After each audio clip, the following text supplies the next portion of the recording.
দেখুন, প্রথমত এই যে ইলেকশন কমিশন প্রত্যেক দিন তাদের এসওপি বদলে দিচ্ছে, তাদের নিয়ম বদলে দিচ্ছে, তাতে সাধারণ মানুষের যে হয়রানি হচ্ছে, আমরা তার বিরুদ্ধে মূলত এসেছি। প্রত্যেক দুদিন আগে বলছে অ্যাডমিট কার্ড গ্রহণযোগ্য, তারপরে বলছে অ্যাডমিট কার্ড গ্রহণযোগ্য নয়। দেখুন, ভুয়ো নাম, মৃত নাম, এই সমস্ত নামগুলো বাতিল করতে হবে, এটা আমাদের প্রথম থেকে আমাদের দাবি ছিল। কিন্তু আমাদের বক্তব্য ছিল এইটা করতে গিয়ে যে ইনফ্রাস্ট্রাকচারটা দরকার, যে নিয়মগুলো একদম ঠিকঠাক করে পরিকল্পনার দরকার, সেটা এখনো পর্যন্ত ইলেকশন কমিশন তৈরি করতে পারেনি।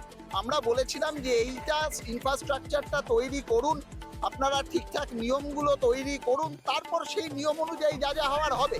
কিন্তু এই তড়িঘড়ি ভোটকে মাথায় রেখে তড়িঘড়ি একটা সিদ্ধান্ত নিতে গিয়ে সাধারণ মানুষকে যে হয়রানির শিকার হতে হচ্ছে, এবং এই হয়রান হতে গিয়ে 60 বছর অবধি স্কুলে পড়িয়েছেন সেই শিক্ষক, কলেজে পড়িয়েছেন সেই প্রফেসর, সেনাবাহিনীতে চাকরি করেছেন, ভারতবর্ষে মানে কেবল ভারতবর্ষ নয় সারা পৃথিবীর মানুষ খেলোয়াড় হিসেবে যাদের চেনে, সেই মানুষগুলোকে পর্যন্ত তাদের আজকে নাগরিকত্বের প্রমাণ দিতে হচ্ছে, তাদের ভোটাধিকার যে ভুয়ো নয় তার প্রমাণ করতে হচ্ছে। এটা সারা পশ্চিমবঙ্গ, সারা ভারতবর্ষের গণতন্ত্রের জন্য লজ্জা।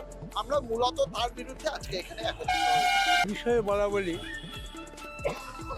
যাদের ভোট নিয়ে রাজ্যের মুখ্যমন্ত্রী হয়েছে এবং ভারতবর্ষের প্রধানমন্ত্রী গঠন করেছেন, পশ্চিমবঙ্গের মুখ্যমন্ত্রীর সমস্ত দুর্নীতির ভিডিও, ডিএম, এইচডিও সকলেই চলে।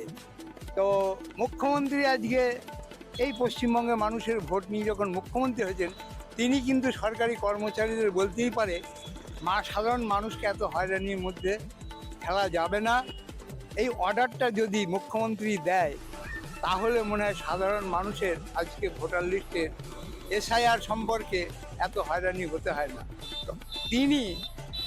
তিনাকে মুখ্যমন্ত্রীকে আমি মনে করছি তিনি নরেন্দ্র মোদীর বি টিম হিসাবে কাজ করছে।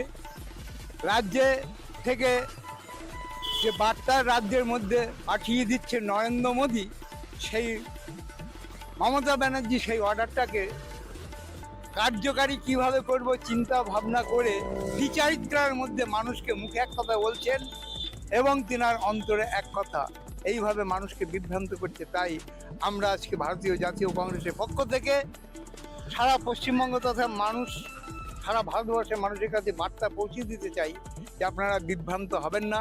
কারণ আমরা ভারতবাসী, ভারতে আমরা বসবাস করব। আমাদের জন্য অন্য কোনো দেশ জায়গা রেখে দেয়নি যে আমাদের এখান থেকে ভোটার লিস্টে নাম বাদ যাওয়ার পরে অন্য দেশ আমাদের চলে যেতে হবে। এই সিদ্ধান্তটাকে আমরা মেনে নিতে পারছি না। নরেন্দ্র মোদীর অর্ডারটাকে সম্পূর্ণভাবে মমতা ব্যানার্জি পিছন থেকে কার্যকারী করছে, তারই প্রতিবাদে আজকে আমরা বিডিও অফিসে এসেছি প্রতিবাদ করতে এবং সাধারণ মানুষের কানে পৌঁছে দিতে আমাদের এই জাতীয়তাবাদী কংগ্রেসের পক্ষ থেকে এই খবর।